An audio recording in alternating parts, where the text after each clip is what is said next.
Boy, that sprung up at me like a little devil. Likes a little devil. A little devil. You will lose. Hey everybody, welcome to Over a Pipe. My name is Martin and I gotta hurry up and make this video because we gotta go to a birthday party which is right across the street. Anyways, this has been a very interesting week. I have not made the video yet for the Haunted Bookshop review by Cornell and Deal because everybody has had the flu.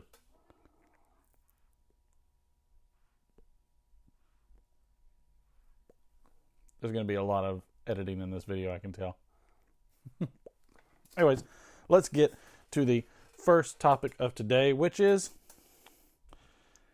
your channel kid-friendly?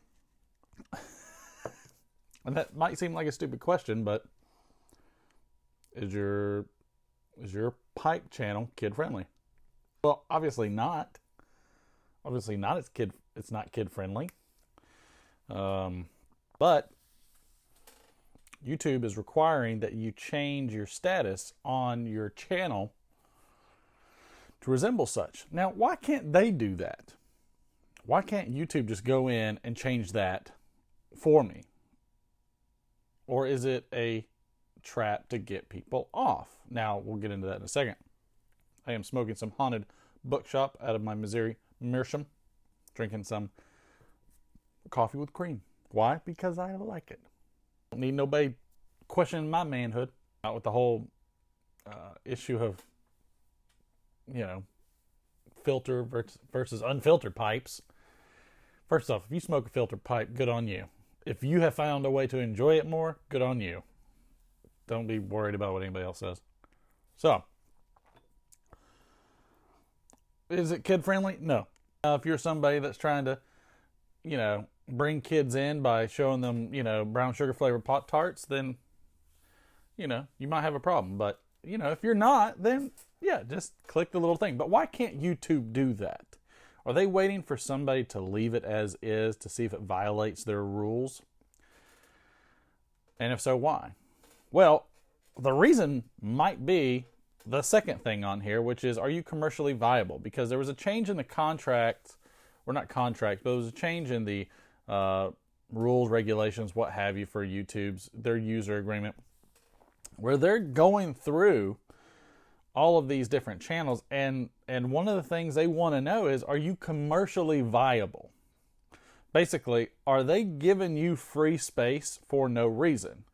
Now, considering that YouTube and some of these others have features very much like utilities, but they don't have to adhere to the free speech rules because they're technically not a utility. At some point, if they start removing people off, it's no longer a utility. It's no longer viable based off the way that they have got their filings and everything. And so, shouldn't that change? And I think so. But I digress. The real issue is, are they trying to find ways to kick people off of YouTube? The answer is yes. Why? Because they've got tons of servers that have all of this useless video content, and they want to start scrubbing it out. Paying for servers and paying for the infrastructure to house our stuff, and they don't really want to anymore. The other theory that I have is their artificial intelligence. The artificial intelligence that they had, which was able to draw the picture of a cat, because it wanted to know what the most popular video was on YouTube, or what your favorite video was, what Google asked their AI, and it brought up cat videos. And then they asked, what is a cat? And it wasn't instructed to learn or do anything else. It was literally told to observe. That was all the AI was told to do, was observe. And it came up with a picture of a cat. It's really, really cool and kind of creepy at the same time. Have they fed this thing enough information?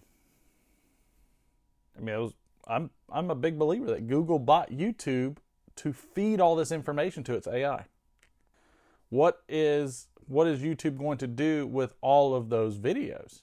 Are they going to give us an opportunity to re-download them and put them on another platform? Cold day here in Georgia, and this haunted bookshop is hitting the spot. It's hitting the spot. It's good. It's good. So who knows? So if you're kid friendly, showing off brown sugar flavored Pop-Tarts, obviously not. Go ahead and check that off before YouTube shuts you down. Are you commercially viable? Are you generating any revenue for YouTube? No, you're not. So you have a big target on your back. As of right now, this stuff is for fun. We know this, that nothing big is going to come out of this. It's a community-based thing. But if you're somebody that has other channels, are you going to be able to keep up with this channel on the YTPC, which generates you absolutely nothing? And what are your strategies for your other channels? I mean, that's a big concern if you have other channels. If you're not commercially viable, you might be gone. So what are the alternative platforms that are going to house what we do?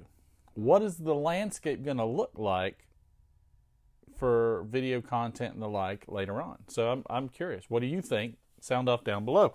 What is the deal? And what is the deal with Peterhills? I mean, even Brad from Stuffing Things has done a revisiting episode. Cheers. Has done a revisiting episode of Elizabethan mixture. It's the same tobacco. It's the same one.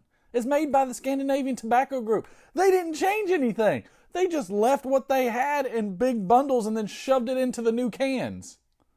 People are flipping out. Like, there's this big revelation. So what are people doing now? Are they stowing away their old Dunhill tins and now ordering the Peterhill tins? So that way, they're preserving. It's the same tobacco. Same guys are making it.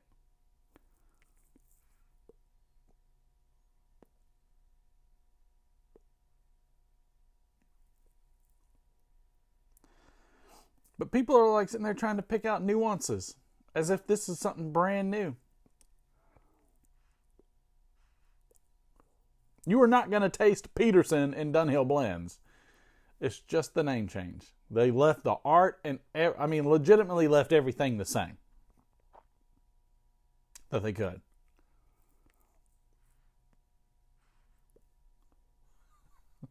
I'm not saying don't order. Like, they're good blends.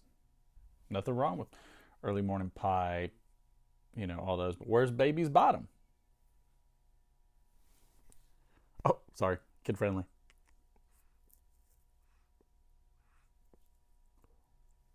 But, there are other blends out there that we haven't seen yet. I think they'll come along at some point.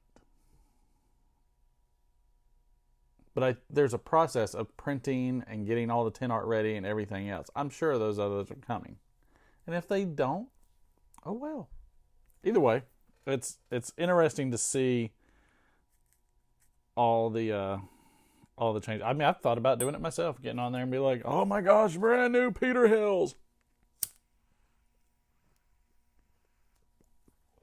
But that's just because I haven't reviewed any of them. So I've considered doing that. Anyways, I digress. Let's get into your comments and or questions. So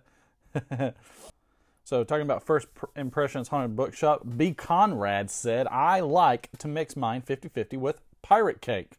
I think Matches calls it haunted pirate ship. You gotta be careful how you say that. You get in trouble. Wildcat Sam said, nice first impressions video. I've got to enjoy both bulk and tin version of the tobacco, and I must say I do like the tin better. I wouldn't disagree. It just seemed like the flavors are locked in and more prevalent. The bulk is still just as good though, just slightly mellow, but not by much though. You may want to put your bulk in a Ziploc freezer bag with about 3 or 4 drops of distilled water and zip it up and give a good shake. Leave it for the night. You'll notice a difference the next day. It'll be fresh again, then just load it back into the jar. Good stuff, though. Enjoy. Happy. Wildcat Sam, I agree with you. I'm not a big fan of rehydrating. It's not really my thing, just because I'm not an expert in that kind of stuff. And my luck, I'm gonna make it so moist that it's gonna tongue bite me until I leave it and never come back. But when things are in bulk, they get a huge tub of this stuff, a huge cellophane bag of this stuff, and once they open that up, the clock starts ticking. But it's one of those situations where the timer starts and you're going to lose something. The tins are so great because they're sealing it in, which I like. George the Green Coblin, thanks for the first impression. Caught your burp at the end. Nice. I'm not sure I'm ready for peppery feelings on the nose and back of throat. Sounds like a veteran's blend. I'm glad you enjoyed my flatulence. Matches 860 commented, sorry that you had to leave during your live stream. Hopefully everything's well. Matches 860 said, meat and potatoes is a great analogy. Truth be told, I fell in love with this one on the first bowl in 2006, and no other blend has satisfied me like it over the long haul. I would be curious if he orders. I think he orders his in bulk. I'd be curious about that, but I think he does. Kentucky Codger, I find that cellar time really makes this blend shine. The fresh bulk version can be a bit rough around the edges. 6 months or more in the cellar really brings it into perfect alignment. The Virginia sweetness will scoot a little more forward. The Burley and Perique will mellow a tad, and all the flavors will meld together nicely. Thank you for that, and I'm definitely going to give that a try because I do like this blend. I do like it. Oh, we also had some new subscribers. Thank you, Kentucky Codger, who had commented. He's a new subscriber. 2112 Woods is a new subscriber. Thanks for that sub. Jay Barry and John Steele, new subscribers. Thanks to the channel. Thanks to the channel. Thanks for the channel. Thanks for the sub. Thanks for coming to the channel and subbing. We'll get there at some point. It's just, it takes a little time. Let's see. What else did we have? Boy, that was a very purple Nike shirt. Fireman Piper said, my kids love trains also. We are going to Bryson City for the Polar Express this year. Also, a couple of years ago, we went on the Blue Ridge Scenic Railway when I actually picked up about 5 to 6 estate pipes during the layover portion of the ride in Tennessee. Happy piping. That's awesome. Living in Georgia, we go up there as well. We'll be up in Bryson City as well for the Polar Express. It is one of our favorite things to do. It's where I like to, we rent a cabin and I fall down the stairs and have nice hematoma. The Green Coblin, thanks for the info. I've never actually heard or seen, and by the way, this is on a Pleasant Sunday Smoke last week. I've never heard or seen the retort method of sanitizing. Might be above my mental capacity. I have an eye on Squadron Leader and a couple other Germains. When I try them, I'll let you know. Good, because I'd like to know what you think. Probably going to hit the Squadron Leader probably going to hit it this year. I'm thinking I'm going to do the Squadron Leader this year. I'm not sure if we had any. Here's my question. All right. George the Green Coblin asked just a few days ago, looking forward to the reviews, #AskOverAPipe. How do you determine which blends is for what season? Which blends have you established for each season?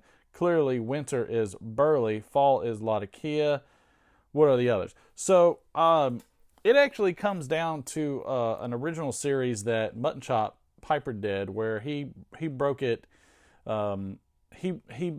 He came up with a seasonal blends idea, and all I did was expand upon that and make it a monthly rotation. The way I designed the monthly rotation was to build on each month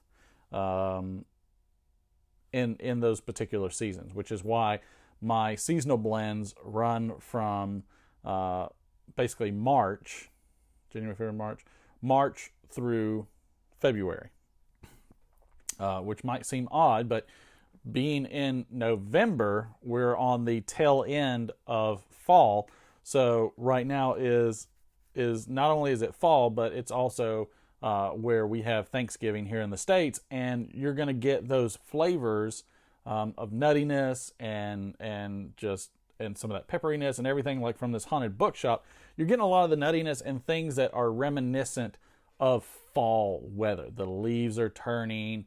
Thanksgiving dinner, you got stuffing and dressing, and here in the South we call it dressing. Other places you call it stuffing, but you have dressing and mashed potatoes and hams and turkeys, and so all of that smokiness, robust nuttiness and flavor and full mouthfeel is very reminiscent to me of November. It's a time where you're full. Man, I am full to the gills. I'm satisfied. I have Thanksgivings. It's great. Towards the winter months, it makes me think, or at least in the winter months, it makes me think more of those people having to light fires and having these fires to keep warm, and the smell of the smoke, from these fires. And that's when I get into a lot more of the English, the Latakia based blends.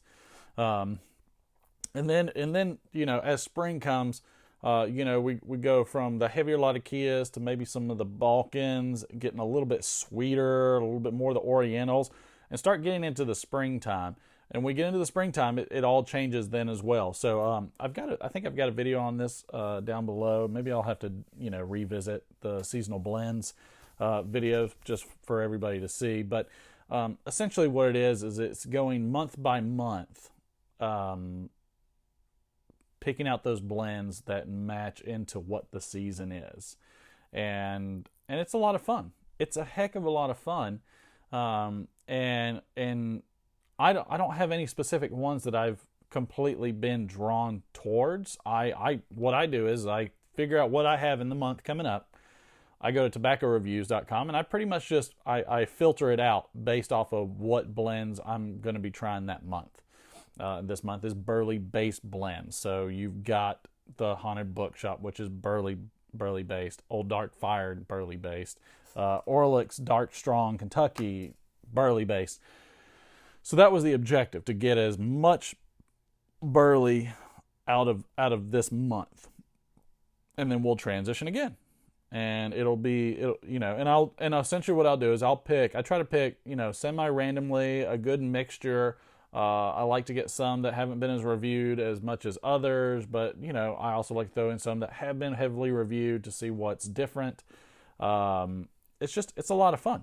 It's a lot of fun, and we get to kind of take this journey together. And I will tell you, I've been disappointed on some, and I have been genuinely surprised on some, to the point where I'm like super excited. I've never been much of a burley fan, but Haunted Bookshop is very much growing on me. Now, is that because I'm smoking it in the fall? Maybe not. But I can tell you this. It does provide a bit of it does provide change, and gives me an opportunity to try other blends I normally wouldn't try.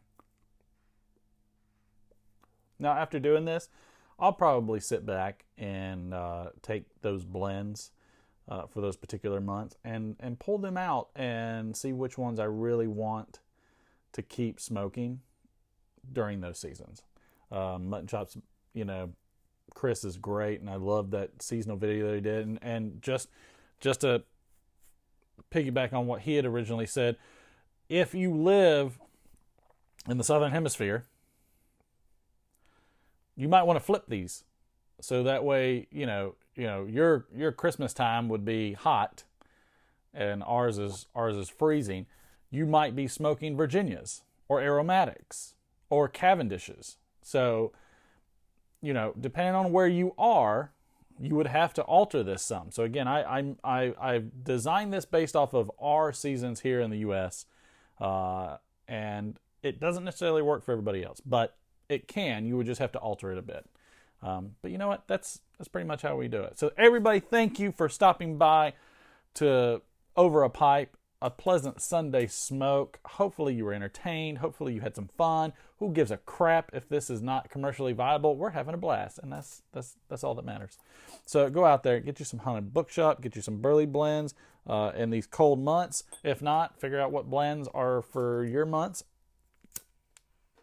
Stick them in your pipe and smoke them.